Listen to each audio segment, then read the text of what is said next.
Des rires dédaigneux ont rempli le hangar lorsque Marcus Jennings est arrivé dans sa vieille camionnette sur la piste privée de l'aéroport international de Westlake. À travers la vitre blindée du terminal VIP, des dirigeants en costumes impeccables ont échangé des regards incrédules et moqueurs, tandis que le mécanicien noir de 38 ans, aux mains marquées par le travail, sortait sa boîte à outils usée. Richard Hastings, directeur des opérations d'Evans Aerospace, a exprimé ouvertement son mépris, se demandant si c'était bien l'expert qu'ils avaient demandé pour le jet de Madame Evans.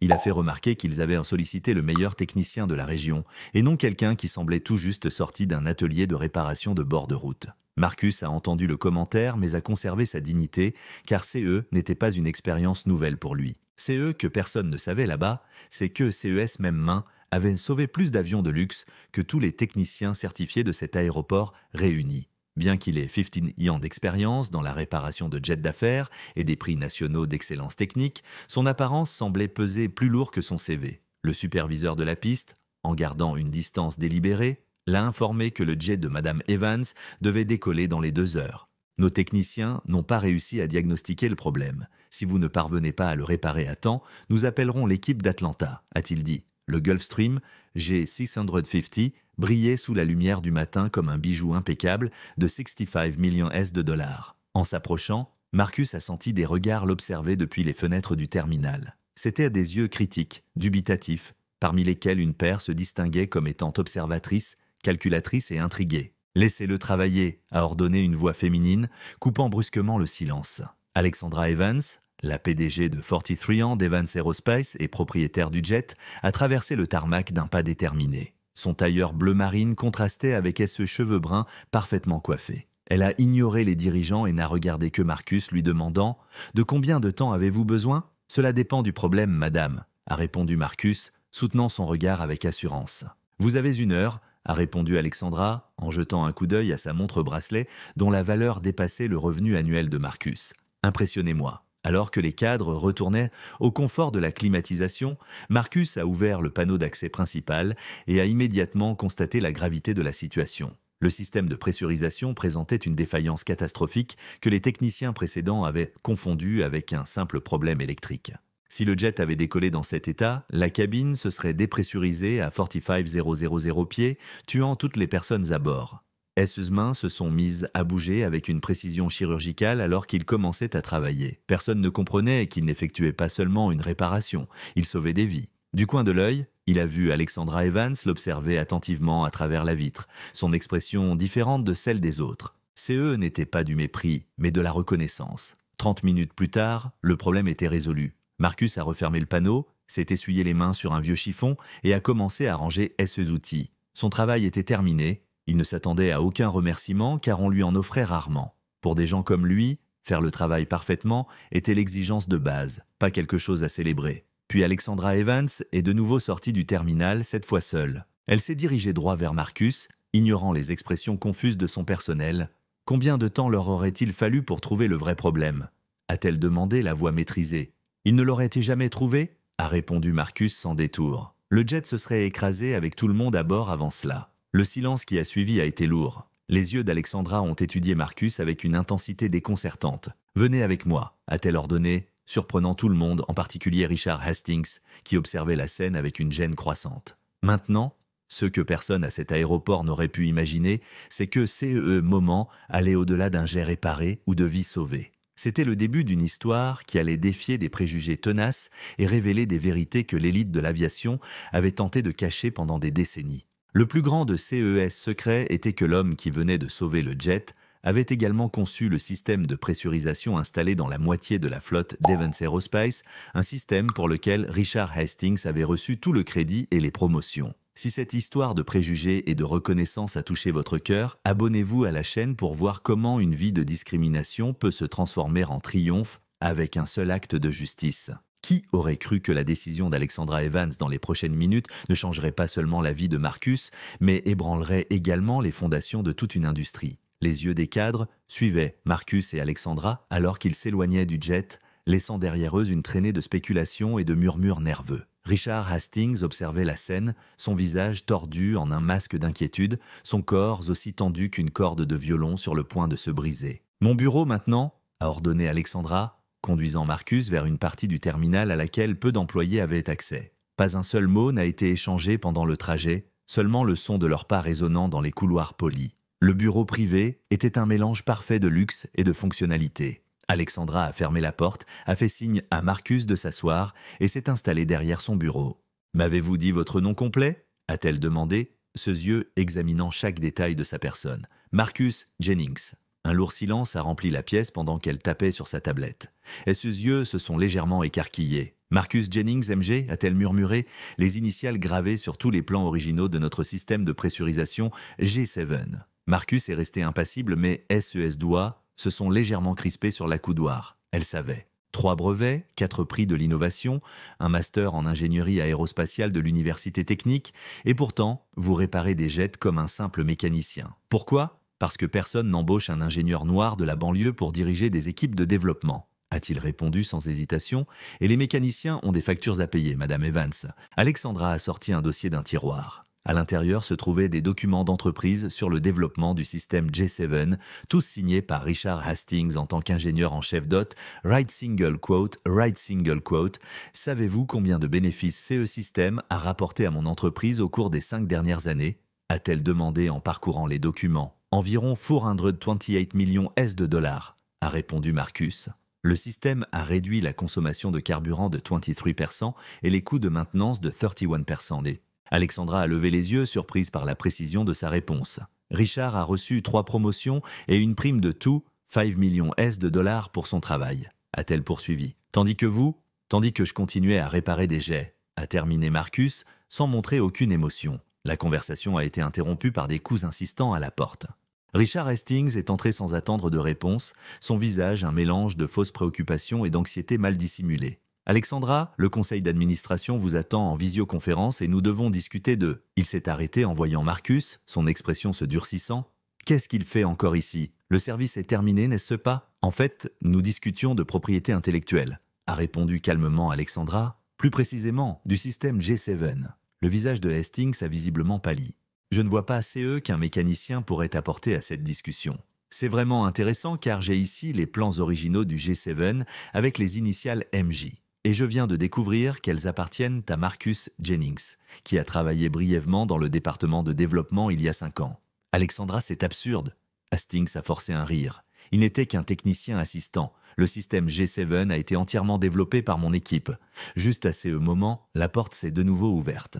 Une femme d'âge mûr est entrée, portant une mallette encore plus épaisse que celle d'Alexandra. Le docteur Sophia Shun, directrice juridique d'Evans Aerospace, que Marcus a reconnue grâce au rapport de l'entreprise. « Pardonnez mon retard, Alexandra », a-t-elle dit, hochant poliment la tête en direction de Marcus, avant de se tourner vers Hastings avec un regard glacial. « Je devais vérifier une seconde fois les registres de propriété intellectuelle. » « Et oui, j'ai tout confirmé. La signature numérique sur les fichiers originaux correspond à Monsieur Jennings, pas à vous, Richard. » Hastings a semblé s'étouffer avec ce propre mot. « C'est… Il doit y avoir une erreur. Il travaillait sous ma supervision. Une contribution mineure ?»« Mineure ?» a interrompu Alexandra, ouvrant un autre fichier sur sa tablette. « Richard, j'ai ici des emails de vous au service des ressources humaines recommandant le licenciement de Monsieur Jennings pour incompétence technique exactement 3 jours après qu'il a soumis le projet complet du J7 au système interne. » Marcus a observé la scène avec un calme qui l'a surpris lui-même. Il y a 5 ans, lorsqu'il a été escorté hors du bâtiment comme un criminel, humilié devant toute l'équipe,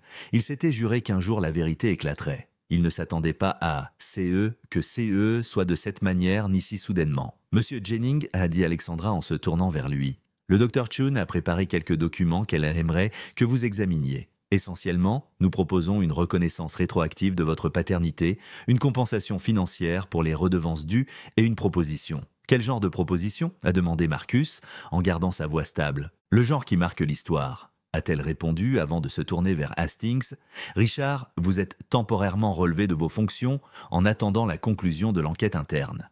Veuillez remettre votre badge à la sécurité. » Hastings a chancelé, son visage un masque de rage contenue. « Vous ne pouvez pas faire ça. Le conseil d'administration ne le ferait jamais. » « Le conseil d'administration sera informé dans 1 heure. » l'a coupé Alexandra. « Et si vous voulez conserver un peu de dignité, je vous suggère de franchir cette porte maintenant avant que je ne décide d'appeler la sécurité. » Quand Hastings est parti en claquant la porte avec une force inutile, Alexandra s'est tournée vers Marcus et Sophia. « Maintenant, nous pouvons vraiment commencer. » Ce qui s'est passé dans les 2 heures suivantes allait changer non seulement l'avenir de Marcus, mais toute la structure du pouvoir au sein d'Evans Aerospace. Alors que Sophia se penchait sur les documents juridiques, Marcus a réalisé quelque chose de surprenant à propos d'Alexandra Evans. Elle n'essayait pas seulement de réparer une injustice. Il y avait autre chose dans ses yeux, une reconnaissance, une compréhension de quelque chose de beaucoup plus grand. C'est eux que personne n'aurait pu imaginer, c'est qu'Alexandra Evans gardait son propre secret. Sa mallette contenait non seulement les documents sur le système G7, mais aussi une enquête approfondie de 2 ans sur des schémas systématiques de discrimination et de volume d'idées au sein de sa propre entreprise. Marcus Jennings n'était pas le premier, juste le plus brillant, et celui qui avait laissé les preuves les plus indiscutables. Et Alexandra avait attendu patiemment le moment parfait pour démanteler tout le système de l'intérieur. Pendant ces temps, sur le parking de l'aéroport, Richard Hastings passait un appel désespéré à ses collègues du conseil d'administration. Son empire s'effondrait, mais il avait encore une carte à jouer. Il avait des documents et des alliances qui pouvaient non seulement détruire la carrière de Marcus, mais aussi faire tomber Alexandra Evans elle-même. C'est eux qu'ils ne savaient pas, c'est que chacun de ce mouvement était surveillé, chaque appel enregistré, et que la vraie bataille ne faisait que commencer. La salle de réunion privée d'Alexandra Evans était un monde à part du reste de l'aéroport. Marcus s'est assis inconfortablement dans le fauteuil en cuir pendant qu'elle fermait la porte, les isolant de l'agitation du terminal. Le système de pressurisation que vous avez réparé, a commencé Alexandra, est une version modifiée du G7, n'est-ce pas? Marcus a gardé un visage impassible. Oui, madame.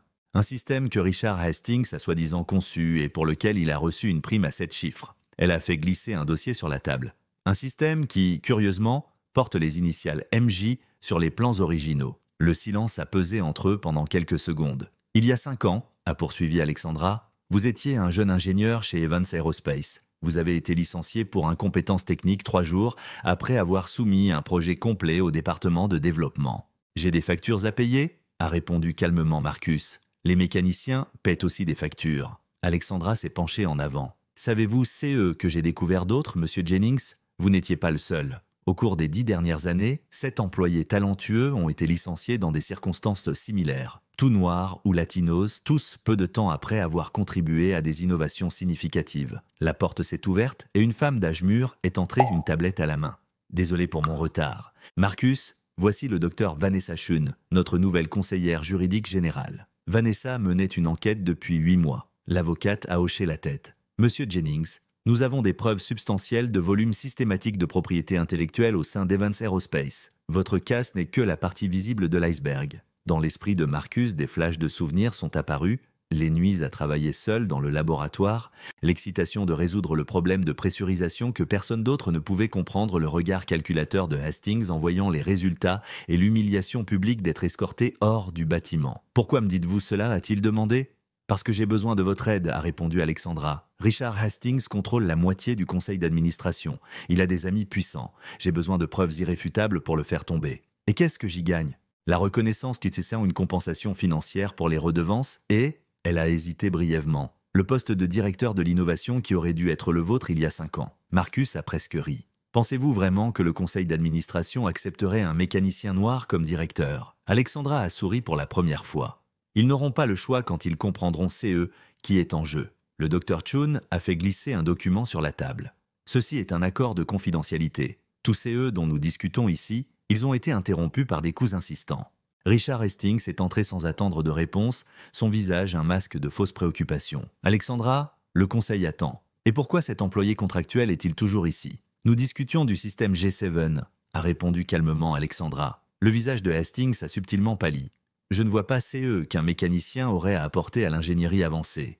Fascinant, n'est-ce pas? Alexandra lui a montré un schéma sur sa tablette. CE sont les dessins originaux paraphés MJ. Marcus n'était qu'un technicien assistant. Hastings a forcé un rire. Une contribution mineure? Mineure?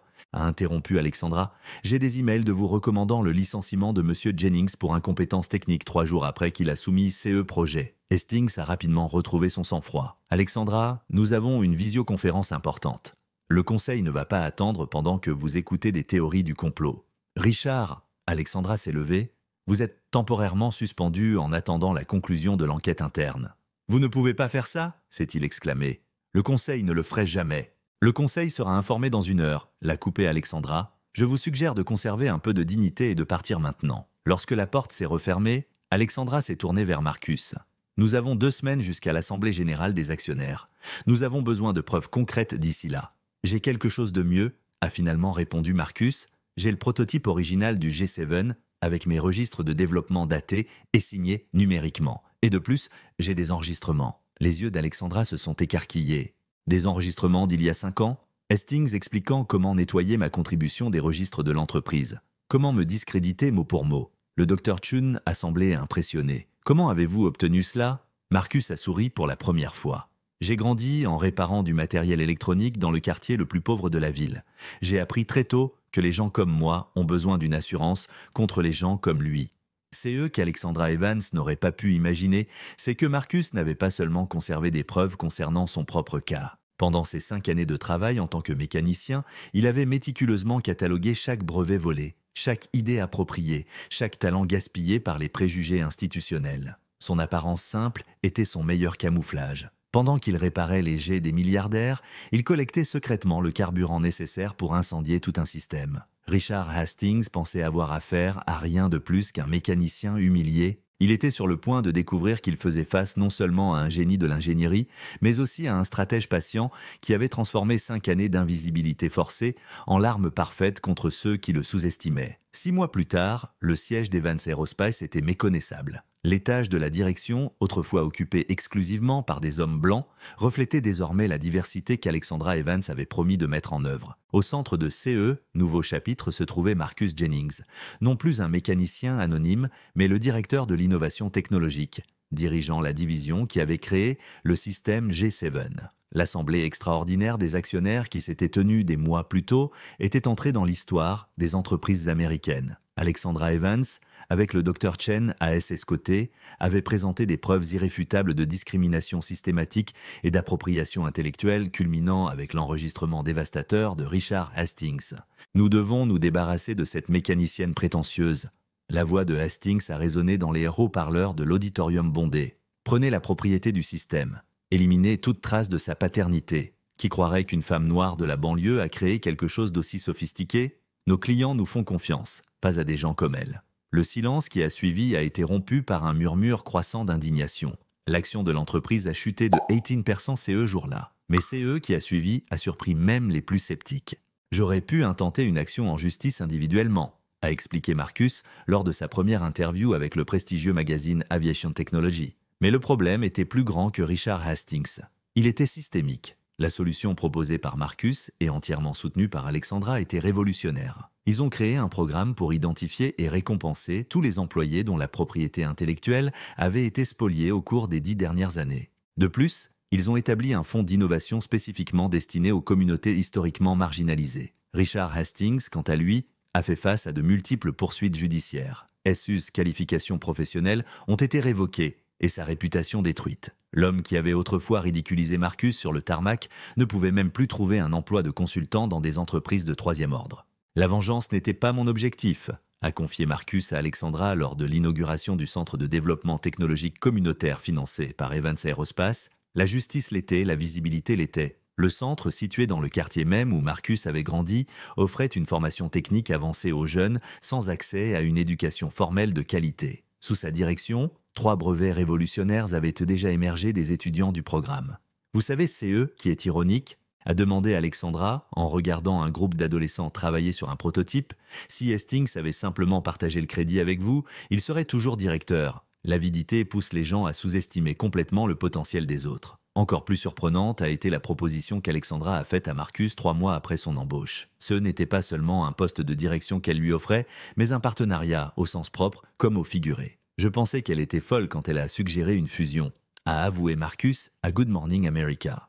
Pas un mariage comme les gens l'ont spéculé, mais une fusion d'entreprises. Ma petite société d'ingénierie que j'avais maintenue en activité depuis mon garage pendant CES, 5 années de mécanicien, valait maintenant 30% d'Evans Aerospace. Les anciens cadres qui s'étaient moqués de lui, CE matin-là sur la piste, ne riaient plus. Certains avaient démissionné, incapables de servir sous sa direction. D'autres sont restés, apprenant à la dure que le talent et la compétence n'ont pas de couleur. Pour le premier anniversaire de l'incident, Alexandra a organisé un événement spécial. Tous les employés ont été invités au lancement d'un nouveau système de propulsion développé par l'équipe de Marcus, une technologie qui réduirait la consommation de carburant des avions commerciaux de 40%. Il y a un an, beaucoup d'entre vous ont été témoins d'un homme noir se faisant ridiculiser alors qu'il sauvait des vies, a commencé Alexandra dans son discours. Aujourd'hui, ces mêmes hommes sauvent notre industrie, notre planète. Et plus important encore, ils sauvent des rêves qui auraient pu être étouffés par les préjugés. Marcus a balayé l'auditoire du regard, identifiant des visages qu'il avait autrefois traités avec dédain et qu'il applaudissait maintenant debout. Il ne ressentait pas de fierté pour cette transformation particulière. Il savait que certains applaudissaient par intérêt personnel et non par une conversion sincère. Mais voir les jeunes ingénieurs d'origines diverses qui occupèrent désormais des postes autrefois inaccessibles pour eux valait chaque seconde de l'effort. Au premier rang se trouvait une figure inattendue. Sa mère, Madame Jennings, 72 ans, qui avait travaillé toute sa vie comme femme de ménage dans des immeubles de bureaux pour qu'il puisse aller à l'université. Et ses yeux étaient remplis de larmes. Le vrai changement, a conclu Marcus dans son discours, ne se produit pas lorsque des gens comme moi franchissent la barrière et réussissent. Il se produit lorsque nous ouvrons les portes et nous assurons que le talent n'est pas gaspillé à cause de préjugés absurdes. La vraie justice n'est pas seulement individuelle, elle est structurelle. L'histoire du mécanicien devenu copropriétaire a inspiré toute une génération de jeunes ingénieurs issus de communautés marginalisées. Des programmes similaires ont commencé à voir le jour dans d'autres entreprises, en partie à cause de la pression sociale, en partie parce qu'elles ont vu le succès incontestable d'Evans Aerospace après avoir adopté la diversité non pas comme un slogan, mais comme une pratique concrète. Le succès n'a pas effacé les cicatrices d'une vie de préjugés, mais il a donné à Marcus une plateforme puissante pour transformer l'indignation en impact positif. Et en regardant les jeunes étudiants de son centre communautaire, il savait que la plus grande victoire n'était pas son travail ou sa fortune, mais le regard dans les yeux de CES, jeune libéré du doute qu'il avait porté pendant des décennies. La meilleure réponse aux préjugés n'a jamais été le succès individuel, mais la création d'un chemin pour que d'autres puissent bien suivre, sans les obstacles qui ont failli détruire ce rêve. Si cette histoire de discrimination transformée en triomphe collectif a touché votre cœur, abonnez-vous à la chaîne dès maintenant pour suivre d'autres histoires de justice qui prouvent une vérité fondamentale. Parfois, la plus grande forme de dignité n'est pas seulement de surmonter les barrières, mais de démolir les murs pour que personne d'autre n'ait à grimper si haut juste pour avoir une chance équitable.